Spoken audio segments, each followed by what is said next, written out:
नमस्कार साथियों, मेरा नाम है अंकित कुमार और आप देखना शुरू कर चुके हैं नेमरा सोंडा सीरीज़ पार्ट 3। वीडियो स्टार्ट करने से आप सभी से एक रिक्वेस्ट है कि वीडियो देखनी है तो कंप्लीट देखो, नहीं देखनी है तो स्टार्टिंग में ही लीव कर दो। Don't waste your time. Okay, अपना समय बर्बाद मत करो घूमने फिरने से। लाइक एक वीडियो फिर दूसरी वीडियो तीसरी वीडियो ऐसे देखने से आपका न तो फ़ायदा होगा और सिंपली आप अपना टाइम वेस्ट करेंगे। तो वीडियो देखनी है तो कंप्लीट वीडियो देखिए और नहीं तो बीच में ही छोड़ दी स्टार्टिंग में ही छोड़ दीजिए। हमने लास्ट टाइम जो क्वेश्चन डिस्कस कर लिए थे उसके आगे के क्वेश्चंस को डिस्कस करेंगे और उसके बाद हम जो क्वेश्चंस पहले कंप्लीट कर चुके थे उनका रिवीजन भी करेंगे एट वन टेक।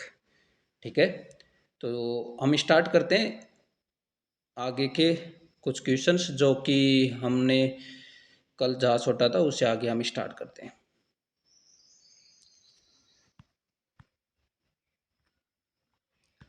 49 क्वेश्चन इसमें पूछा गया है कि ओरिजिन ऑफ काउपी। सबसे पहले काउपी को हमें समझना पड़ेगा कि काउपी को हम वेजिटेबल मीट कहते हैं। ठीक है, इसको हम क्या कहते हैं? वेजिटेबल मीट कहते हैं। और बोनलेस मीट किसको कहते हैं वो आप मुझे कमेंट बॉक्स के अंदर कमेंट करके बता देना। ये क्वेश्चन दोनों ही पूछे गए हैं। ठीक है, वेजिटेबल मीट किसको कहते हैं और बोनलेस मीट किसको कहते हैं। बोनलेस मीट किसको कहते हैं वह आप मुझे कमेंट करके कमेंट बॉक्स के अंदर बता देना। इसका ऑप्शन दे रखा है सेंट्रल अमेरिका।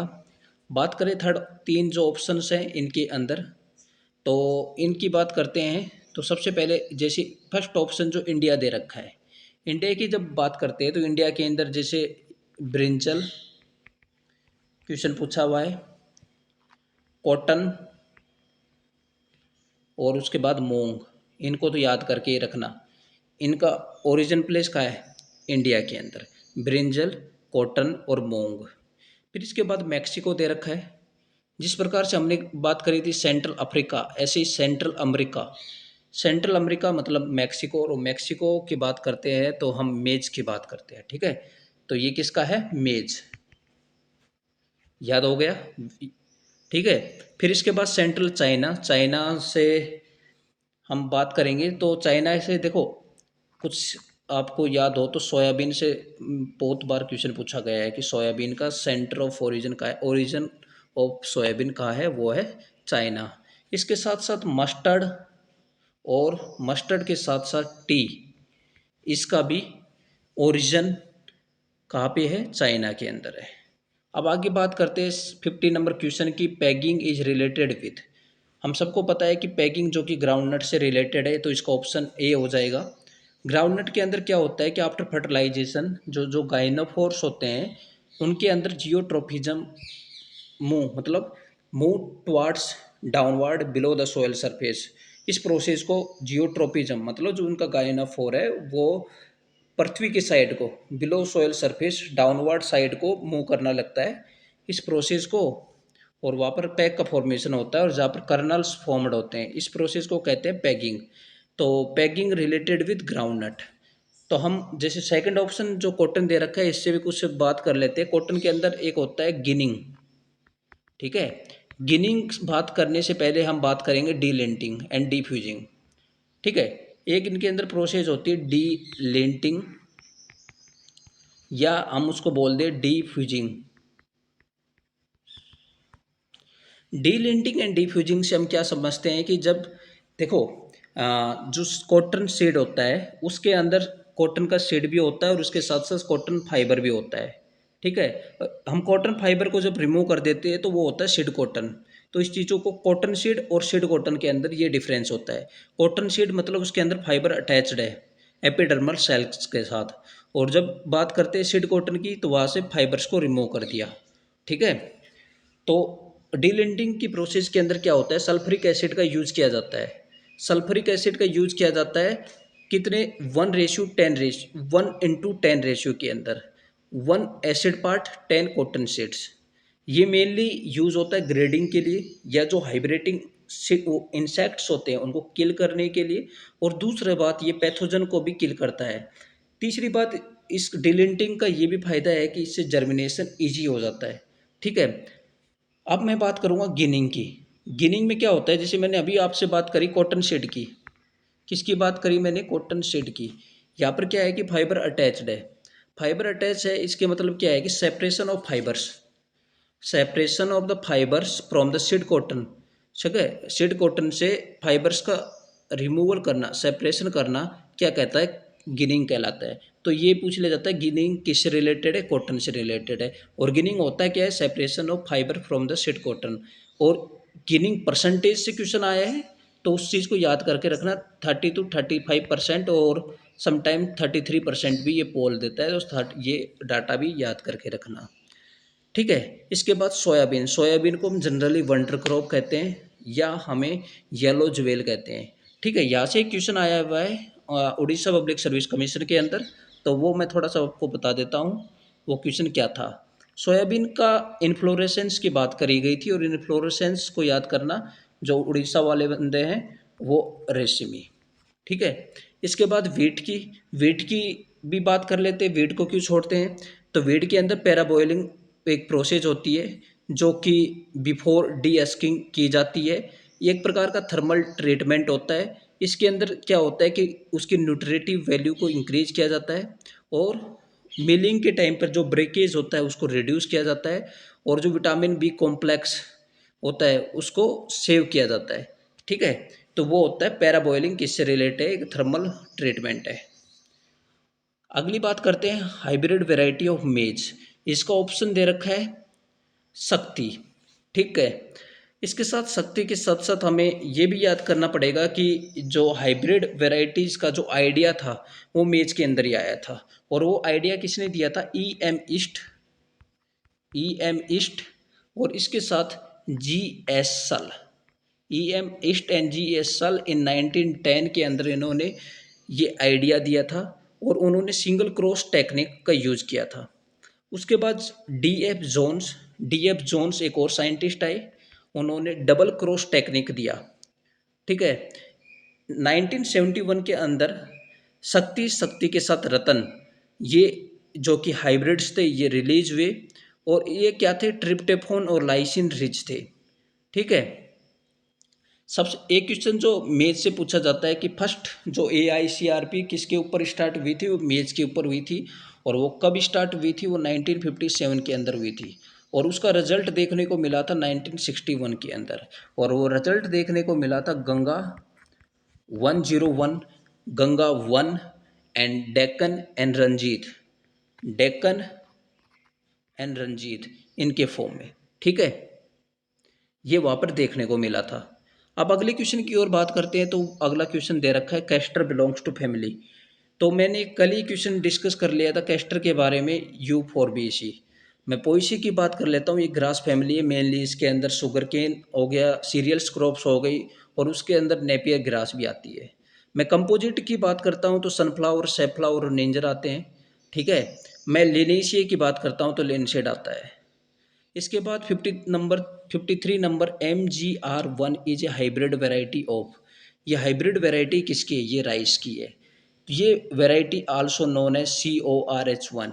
ये first hybrid variety of rice है, जो कि रिलीज हुई थी 1994 के बाद TNU कोम्बेटूर के अंदर।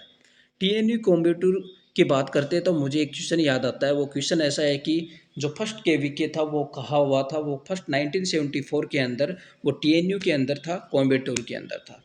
ठीक है, KVK की बात भी आपको याद करनी पड़ेगी। CORH1 की जब मैं बात करता हूँ तो जब मैं CORH की बात करता हूँ तो मुझे PRH10 की भी बात याद आती है। मैं PRH10 बोलता हूँ तो हाइब्रिड बासमती थी, फर्स्ट हाइब्रिड बासमती था। जब मैं अब हाइब्रिड बासमती की बात करता हूँ तो मैं पूसा बासमती 1 को मैं बोल नहीं सकता।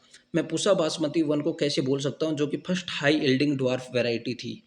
क्या थी? पूसा बासमती 1। ये क्या थी? First high yielding dwarf variety थी। ठीक है, जब मैं आगे बात करता हूँ seed of urad bean contain.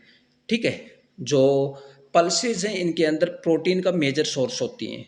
Pulses का मेजर सोर्स होने के पीछे जो उड़द बीन के अंदर जो प्रोटीन कंटेंट है वो है 24% प्रोटीन।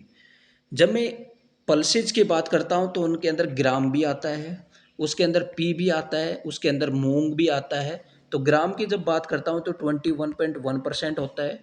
जब मैं मूंग पी की बात करता हूँ तो इसके अंदर 22.5% होता है। जब मैं मूंग की बात करता हूँ तो इसके अंदर 25% होता है। जब मैं लेंटिल की बात करता हूँ तो इसके अंदर भी 25% होता है। और मैं अरहर की बात करता हूँ तो इसके अंदर 21 से 25% होता है। मैं काउपी जो मैंने पहले बात करी थी वेजिटेबल मीट, जिसके अंदर काउपी के अंदर कितना होता है 23.4%। तो ग्राम से लेके मैंने अरहर तक बात करी, ग्राम का 21.1% है, पी का 22.5% है, मूंग का 25% है, लेंटिल का 25% है, अरहर का 21 से 25% है। मेजरली ये जो 20 की सीरीज़ है इसी के अंदर है। ठीक है, ग्राम से क्वेश्चन पूछा गया है 21.1%। इसके बाद अरहर और लेंटिल से क्वेश्चन पूछा गया है 25% और 21 से 25% फॉर द अरहर। ठीक है, इसके बाद जो मैं आगे की तरफ बात करता हूँ तो sun hemp belongs to family. 55 question है जो कि sun hemp belongs to family. Sun hemp किससे बिलोंग करता है? ये लेग्यूमिनेशिया से बिलोंग करता है। पोएसी की मैंने बात कर ली है, ग्रास फैमिली है। मालवेशिया जिसके अंदर क्या क्या आता है, इसके अंदर मालवेशिया के अंदर कॉटन और भिंडी का जिक्र होता है। तो जो कॉटन और भिंडी किसके एग्जाम्पल है? कॉटन एंड भिंडी। मैं जब भिंडी की बात करता हूँ तो भिंडी से मुझे एक बात याद आती है, इसके अंदर 99% जेनेटिक प्योरिटी होती है, डेट इज़ द हाईएस्ट। तो इस चीज़ को भी याद करके रखना है। जब मैं लेग्यूमिनेशिया की बात करता हूँ तो जिसके अंदर पल्सेज आती हैं, उसी के साथ साथ इसके अंदर ग्राउंडनट, सनहेम, बरसीम, अल्फा अल्फा और डेंचा देखने को मिलता है। ठीक है, यूफोर्बिएशिया के अंदर मैंने कैस्टर की बात करी, और कैस्टर के साथ साथ आपको टोपियो का भी याद करके रखना पड़ेगा। American classification of soybean is based on, soybean जो कि येलो ज्वेल या वंडर क्रॉप के नाम से जाना जाता है, और इसके अंदर इसका ओरिजिन मैंने चाइना बताया था, और इसका जो फ्रूट है उसको पोड कहते हैं और लेगुमिनेशिया से है। तो ये इसका क्लासिफिकेशन किसके ऊपर है? इसका ऑप्शन हो जाएगा ए, मैच्योरिटी पीरियड के ऊपर। Prussic acid content in the sorghum is higher in, मैंने बात करी थी स्टेम की। ठीक है, तो स्टेम के अंदर सबसे हाईएस्ट होता है प्रूसिक एसिड कंटेंट सोरगम के अंदर। सोरगम का रिसेंटली एक क्वेश्चन पूछा गया था कि सोरगम की कौन सी वैरायटी जो कि mix farming, mix cropping system के अंदर यूज होती है, तो आपको याद करके रखना है CS6। ठीक है, रिसेंटली एक एग्जाम हुआ था उसी के अंदर ये हुआ था, ये क्वेश्चन आया हुआ है। मैं 58 क्वेश्चन के ऊपर बात करता हूँ तो 58 question, directorate of oil seed research is located. ये डायरेक्टरेट कहाँ पर लोकेटेड है? ये हैदराबाद के है। तो मैं भरतपुर की बात करता हूँ तो भरतपुर के अंदर डायरेक्टरेट जो कि रेपसीड एंड मस्टर्ड का है। मैं कालीकट की बात करता हूँ तो वह मसालों का सेंट्रल रिसर्च इंस्टीट्यूट है। मैं न्यू दिल्ली की बात करता हूँ तो न्यू दिल्ली के अंदर डिफरेंट डिफरेंट जो रिसर्च इंस्टीट्यूट्स है वो लोकेटेड है। From the following species of cotton which is known as Indian cotton. Cotton की बात करते हैं तो कॉटन के अंदर देसी कॉटन, जिसे ओल्ड कॉटन या एशियाटिक कॉटन कहते हैं, और एक आती है अमेरिकन कॉटन। मैं जब देसी कॉटन की बात करता हूँ तो गोसिपियम हर्बोरियम की बात कर रहा हूँ, मैं गोसिपियम हर्बेशियम की बात कर रहा हूँ। ठीक है, जब मैं गोसिपियम हिरुसुटम की बात करता हूँ तो हिरुसुटस की बात करता हूँ तो अमेरिकन कॉटन समझना है आपको। ठीक है, तो यहाँ पर क्या क्या दे रखा है? गोसिपियम हिरुसुटम जो कि अमेरिकन कॉटन है, गोसिपियम बारबेंडेंस जो कि इजिप्शियन कॉटन है, और इसको सी आइसलैंड कॉटन भी कहते हैं। सी आइसलैंड कॉटन भी कहते हैं, और इसको क्या कहते हैं? इजिप्शियन कॉटन भी कहते हैं। ये चीज़ आपको समझनी होगी। इस चीज़ को जो मैं आगे बढ़ाता हूँ तो ये जो गोसिपियम बारबेंडेज है, इसके अंदर हाईएस्ट फाइबर लेंथ होती है, और वो फाइबर लेंथ कितनी होती है? वो होती है 3.6 से लेके 5 सेंटीमीटर तक। ठीक है, फाइबर लेंथ को किससे मेजर किया जाता है? एरिलोमीटर से, यहाँ से भी पूछा गया है। ठीक है, फिर मैं बात करता हूँ गोसिपियम हर्बेशियम की और गोसिपियम आर्बोरियम। तो आर्बोरियम जो है वो है इंडियन कॉटन। तो अपना ऑप्शन क्या हो जाएगा? D option. मैं cross pollination in pearl millet occurs due to, ये किसकी वजह से है? प्रोटोगाइनी की वजह से, बी। और मेज के अंदर किसकी वजह से होता है? प्रोटेंडरी। इन दोनों के ही ऊपर क्वेश्चन पूछा गया। मेज की में होता है प्रोटेंडरी, एंड पर्ल मिलेट के अंदर होता है प्रोटोगाइनी। अगला क्वेश्चन है Vikram is a composite variety of. तो कंपोजिट वेराइटी है मेज की। ठीक है, तो एक होती है सिंथेटिक वेराइटी, एक होती है कंपोजिट वेराइटी। इनब्रेड्स लाइन्स होती है मोर देन 10। जो नंबर ऑफ इनब्रेड लाइन्स होती है उनको ऑल पॉसिबल क्रॉसेज के अंदर क्रॉस करवाया जाता है। एक के अंदर जीसीए टेस्ट करवाया जाता है, दूसरी के अंदर जीसीए टेस्ट नहीं करवाया जाता है। जिसके अंदर जीसीए टेस्ट करवाया जाता है उसको सिंथेटिक, जीसीए टेस्ट करवाया जाता है उसको सिंथेटिक वैरायटी कहते हैं। जिसके अंदर जीसीए टेस्ट नहीं होता उसे कंपोजिट वैरायटी कहते हैं। तो किसके अंदर देखने को मिली, ये है मेज के अंदर। 62 क्वेश्चन की बात करते हैं, crop in which hybrid variety have not been developed yet. उसका ऑप्शन हो जाएगा बार्ले, ठीक है, बार्ले। और जब मेज सेकंड ऑप्शन है, मेज की बात करता हूँ तो जो फर्स्ट AICRP 1957 के अंदर जो स्टार्ट हुआ था वो मेज के अंदर ही हुआ था। और गंगा 101, गंगा 1, डेक्कन और रंजीत जो वैरायटीज़ थी, जो हाइब्रिड वैरायटीज़ थी वो मेज के अंदर रिलीज हुई थी। और जो फर्स्ट आइडिया था EM ईस्ट और GS सल 1910 के अंदर वो मेज के अंदर ही आया था, सिंगल क्रॉस टेक्निक। और DF जोन 1920 के अंदर कौन सी थी, डबल क्रॉस टेक्निक के अंदर। जब मैं बाजरा की बात करता हूँ तो इसके अंदर जो वैरायटी है वो HB1 है, ठीक है। और सोरगम की जब मैं बात करता हूँ तो CSH1 है, ठीक है। और BSH1 किसके अंदर है, ये क्वेश्चन पूछा गया है सनफ्लावर के अंदर। बीकानेरी नरमा इज ए वेराइटी ऑफ, बीकानेरी नरमा किसकी वैरायटी है, कॉटन की वैरायटी है।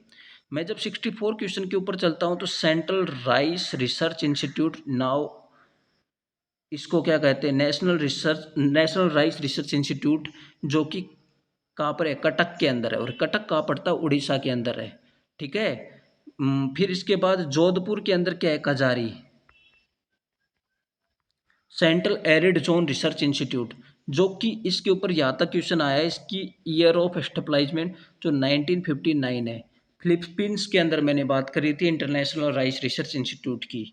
फिर इसके बाद PEHM2 is a popular hybrid of, ये किसका है, इसको याद करके रखना, ये है मेज का। फिर botanical name of cluster bean की बात करें तो साइमोप्सिस टेट्रागोनोलोपा, ठीक है। क्लस्टर बीन जिसे गुआर कहते हैं, जिसके अंदर से गम और जिसका परसेंटेज होता है 33 to 35%।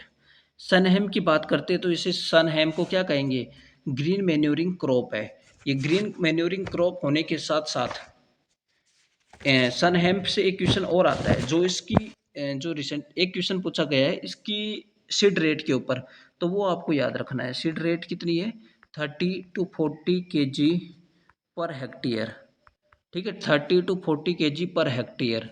अगला क्वेश्चन है, पल millet year Honey like secretion ड्राइज up after few days, this is cold, इसका ऑप्शन हो जाएगा एरगोट, ठीक है। एरगोट की जब मैं बात करता हूँ तो इसके अंदर क्या होता है कि ये सबसे पहले जो ईयर पोर्शन होता है, जो इन्फ्लोरेसेंस पार्ट होता है, उसके ऊपर फर्स्ट अपेयर होता है in like of honey like, मतलब हनी डू लाइक स्ट्रक्चर होती है, जो कि ब्राउन से ब्लैक स्कोलेरिसिया बॉडी फॉर्म करती है, brown to black, brown to black sclerotia body form करती है। और एक एर्गोटिन नाम से केमिकल रिलीज होती है। और इसका कोजल ऑर्गेनिज्म है कैल्वीसेप फ्यूजीफॉर्मेसिस, कैल्वीसेप फ्यूजीफॉर्मेसिस, ठीक है। फिर मैं जब स्मट की बात करता हूँ ना, स्मट भी बाजरा के अंदर देखने को मिलता है। ये इसके अंदर क्या होता है, ब्लैक सोरी का फॉर्मेशन होता है। और ये किसकी वजह से होता है, ये होता है टोलिपोस्पोरियम पेनिसिलरी, ठीक है, उसकी वजह से होता है। अगला क्वेश्चन जो कि है, niger crop belongs to minor oil seed crop है, ठीक है, इसका ऑप्शन ए हो जाएगा। सोयाबीन सीड कंटेंट, ये रिसेंटली बहुत से एग्जामों में पूछा गया है। और इसके साथ साथ मैं सोयाबीन के ग्राउंडनट की बात करूँगा, ग्राउंडनट के अंदर भी क्वेश्चन पूछा गया है। ग्राउंडनट के अंदर 45% ऑयल कंटेंट होता है, ठीक है। ये दोनों क्वेश्चन ग्राउंडनट और सोयाबीन हमें याद करना है। सोयाबीन जो कि 40 to 42% प्रोटीन होता है और 18 to 20% ऑयल होता है। फिर मैं अगला क्वेश्चन जब डिस्कस करता हूँ तो टिक्का डिजीज़ की बात करता हूँ। तो tikka disease is associated with, ये किसके साथ एसोसिएट है, ये ग्राउंडनट के अंदर, ग्राउंडनट के साथ एसोसिएट है। तो टिक्का डिजीज क्या होता है, हम इसको लीफ स्पॉट डिजीज भी कहते हैं। क्या कहते हैं, लीफ स्पॉट डिजीज भी कहते हैं। ये किसकी वजह से होता है, सर्कोस्पोरा पर्सोनेटा और सर्कोस्पोरा एरेकिडिकोला, ठीक है, इन दोनों से होता है, सर्कोस्पोरा पर्सोनेटा, सर्कोस्पोरा एरेकिडिकोला, ठीक है। फिर जब मैं आगे बात करता हूँ, अगला question, seed rate of sesame sesame crop which is sown in rows is known as, इसका ऑप्शन क्या हो जाएगा, इसका ऑप्शन ए हो जाएगा 2.5 से 3 kg। जब मैं seed rate of sun hemp crop raise of green manuring is, इसका ऑप्शन मैंने अभी डिस्कस कर लिया था 30 to 40 kg। Which ICAR institute is located in Trivandrum, वहाँ पर डी ऑप्शन हो जाएगा tuber crops, central tuber crop research institute, ठीक है। Central potato research institute Shimla के अंदर है, सेंट्रल टबाको रिसर्च इसको ट्राइवेंड्रम नहीं उसके अंदर राजामुंदरी आंध्र प्रदेश के अंदर है, ठीक है। तो रिसर्च इंस्टीट्यूट तो हमें सब कुछ आना ही चाहिए। आई होप आपको वीडियो अच्छी लगी होगी और क्वेश्चन सॉल्व करने में आपको मज़ा आ रहा होगा। मैं 4 ऑप्शंस को इसलिए करवा रहा हूँ कि जैसे आपको मैक्सिमम से मैक्सिमम बेनिफिट मिल सके, ठीक है। Thank you.